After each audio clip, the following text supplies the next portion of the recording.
Champagne! Yes, champagne. And Neapolitan ice cream and hothouse peaches. And inform me, individuals to the band leader, tell them to play To a Wild Rose. We want music movie time.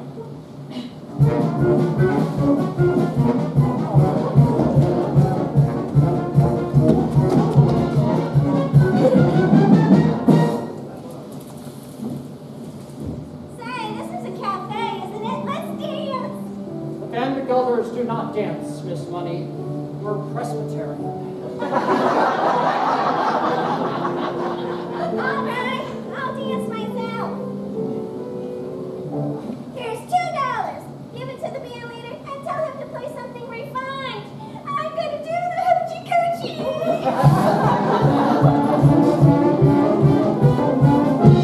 Cornelius, I'll send for the band. Promise he won't order anything else.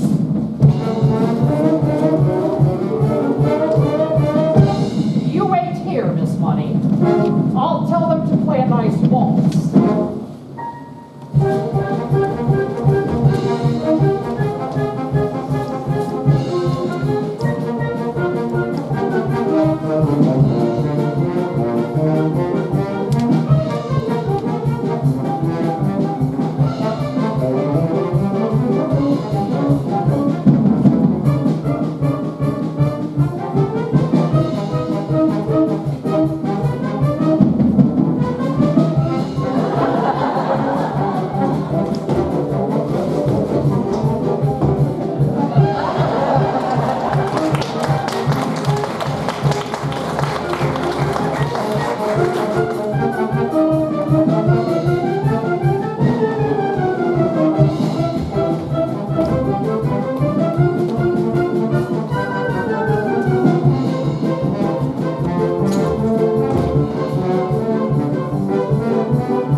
Dolly with brown hair and the biggest handbag I've ever seen. It's Dolly. She's back. Rudolph, is it true? I heard laughter outside the kitchen window and it sounded like... It is! It's Dolly! Fritz, tell the band! She just stepped out of her carriage! It's true, no? It's true! Yeah! She just stepped out of her white and gold carriage, pulled by 6 black horses with scarlet plumes! Oh, Rudolph, it's just like old times. Sir! Rudy! She's here!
coochie, coochie.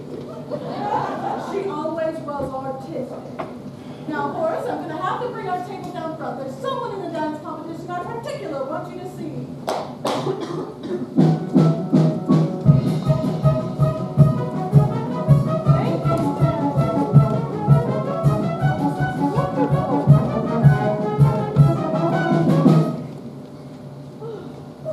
Now, let's not say another thing about it. I'm as shocked as you are. I can't eat a thing. What have you ordered? What you wanted? A chicken. A chicken? I couldn't face a chicken. Not a chicken. Not today. Not after what's happened. Good. Cancel the chicken. And bring a turkey. What are you doing now? Nothing. Just looking the place over. Getting acquainted with the surroundings. That's the trouble with you, Dolly Levi. Always wanting to know everything. Always putting your nose into other people's affairs. Why, any man who would marry you would get as nervous as a cat. What? What's that you were saying? I said, any man who would marry you would get as nervous as a cat. Horace Vandergeld, get that idea right out of your head this minute. I'm surprised you even mentioned such a thing. Understand once and for all, I have no intention of marrying you. I didn't mean that. Well, I certainly hope not. Horace Vandergeld, you go your way, and I'll go mine. I'm not some Irie Malloy whose head can be turned with a few chocolate-covered peanuts, unshelled. What's the idea of you even suggesting such a thing? You misunderstood me. I certainly do hope not. But if I had any intention of getting married again, it'd be to a far more pleasure-loving man than you. But let's not discuss it. Here comes the waiter with our food. Oh! Thank you, sir. There's good. Thank you, Rudolph. I'll serve Mr. Vandergelder Rudolph. Let's see. Oh, here we have some white meat for you. Ooh, and some dumplings, lighter than air they are.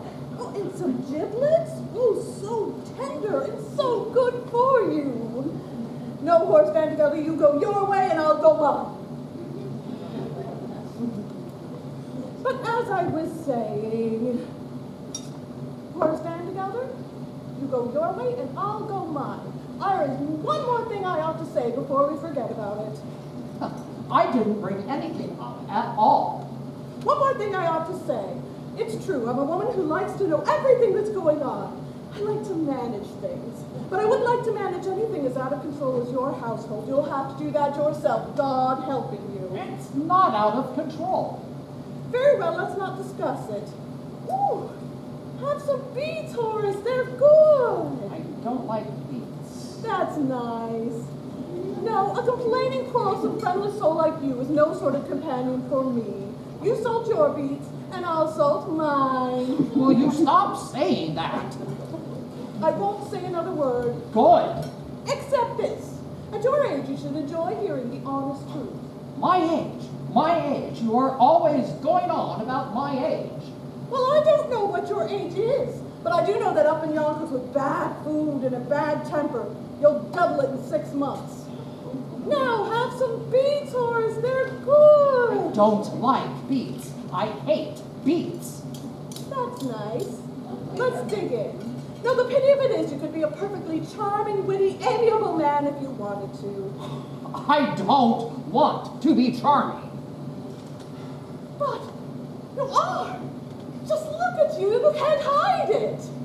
Now, sit down and we'll discuss something else. But there is one more thing I wanted to say. I don't want to hear it. And you're wasting your time, Dolly. I'm not going to ask you to marry me. I suppose you want me to ask you? Well, I'm sorry, Horace. I'm turning you down. How can you turn me down when I haven't asked you anything? There's no use in arguing. I've made up your mind. Now, let me cut your wings. I have a headache. I'm going back to my hotel. You can't go now. The dance competition's just about to begin. Here's money to pay for the dinner. Here's 20. Wait a minute. There's only $1.03 few dimes. This isn't my purse. I've lost my purse. Pardon me, Dolly, all you got. I think Impossible. I can't imagine you without your purse. Inspector Gallagher. What am I gonna do? I've never been here before. They don't know me. Stop eating that turkey. I can't pay for it. For it, it's the latest thing. A polka. And there's someone in the competition in particular wants you to see it. Rudolph, would you move our table down front so Mr. Vanderbilt can better see his graceful movements?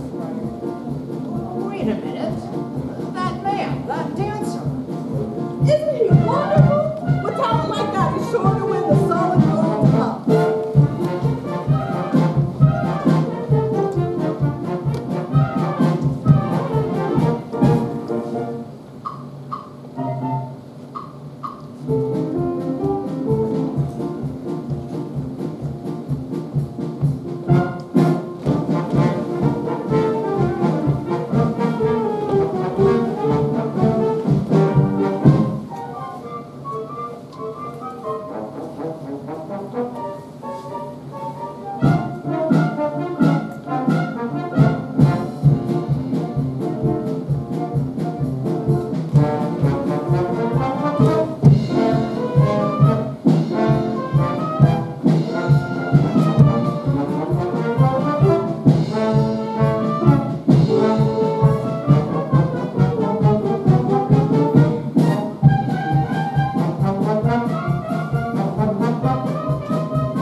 Mr. Vandergelder.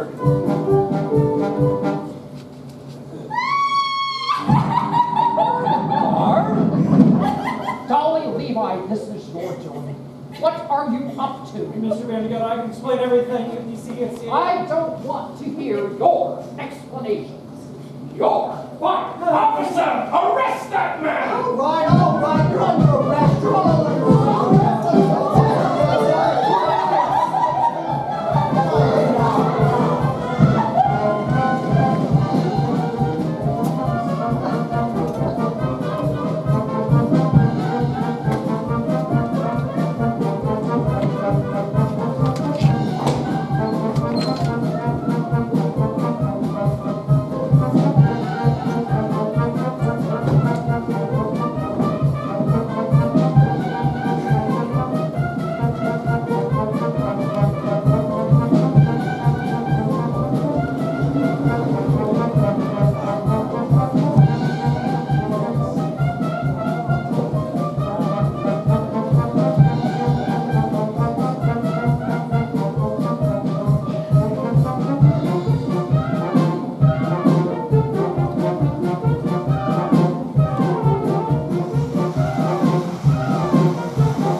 Now, you're all charged with disturbing the peace, assault and battery, and inciting to riot.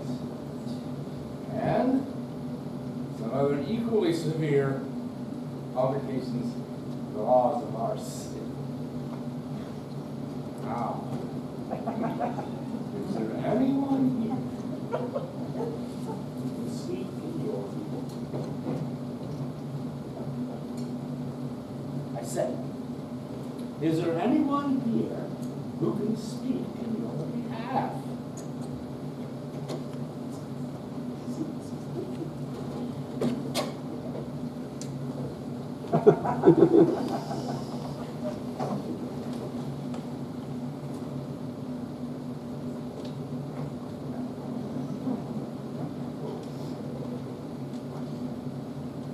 Mrs. Dolly Levi, Counselor at Law.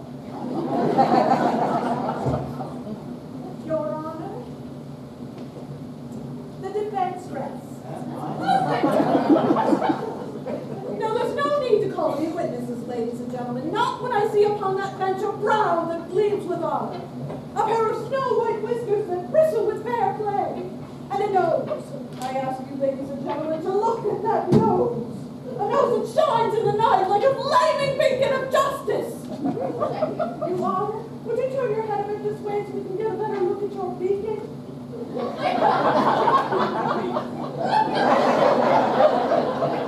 A living symbol of the motto of this great land, in Probiscus Urum. Now, Your Honor, I ask for freedom for my clients, and a verdict of guilty for the one known culprit, Mr. Horace Vandegelder of Yonkers, New York. Dolly Levi! The one man responsible for these grievous charges of willful destruction of private property. A curtain torn, a waiter bruised, and a solid good cover bent.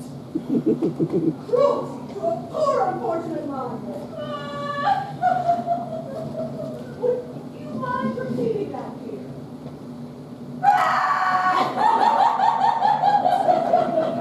Begging your pardon, Miss Levi, but if it pleases the court, I have something I'd like to say. I was just about to call you, Mr. Hackle. Go right ahead. Dare to testify against me, Cornelius Hackle, and you'll be discharged. You've already done that, Mr. Van Gelder. I'll do it again. You've done it again too, Mr. Van Gelder. But even if you hadn't, I'd still say what I have to say. I don't know much about disturbing the peace or inciting a riot or anything, but what I know happened to me today, which might never have happened if I had obeyed your orders and stayed in Yonkers. Your Honor, I speak none other than love. What? You're trying to tell me that after 33 years, you've fallen in love because you took one evening off. Oh no, Mr. Van Gelder. No, I didn't fall in love with Miss Irene Malloy of this city in just one evening. An hour, even that feels like too long. What's less than a minute? A second. Less than that. A moment. That's it. I'll go slow so you can get this all down. It only takes a moment for your eyes to meet, and then your heart knows in a moment that you'll never be alone again. I held her for an instant, but my arms felt sure and strong. It only takes a moment to be loved a lifetime.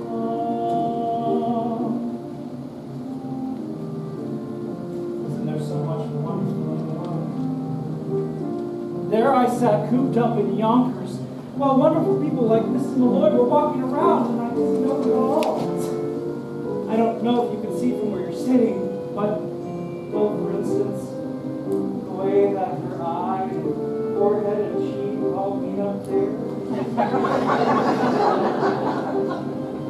tell you right now, a fine woman is the greatest gift of God on earth.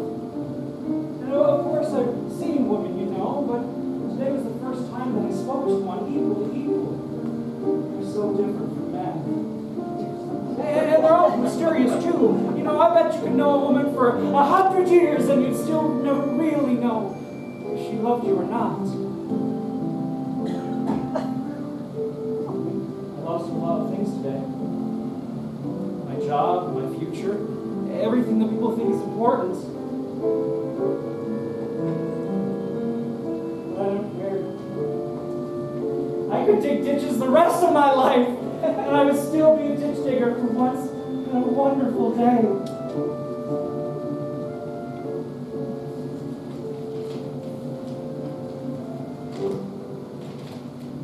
I missed a few words back there, Mr. Hackle.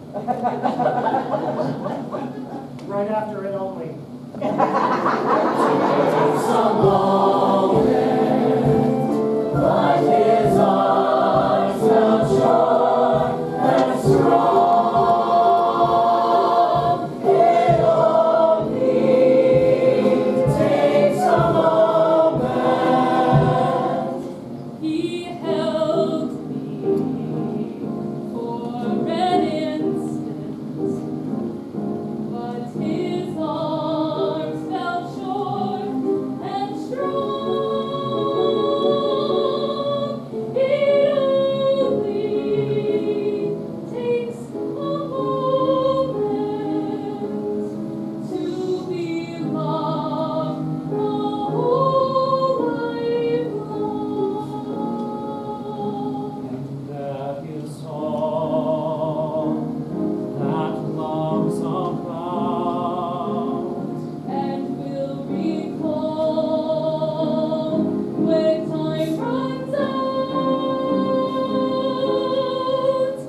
that it only took a moment to be loved a whole life long.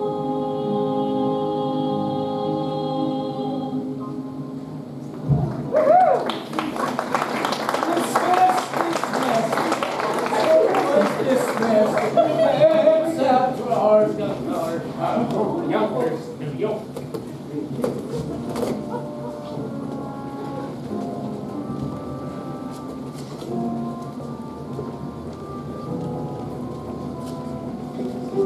Now, Mrs. Levi.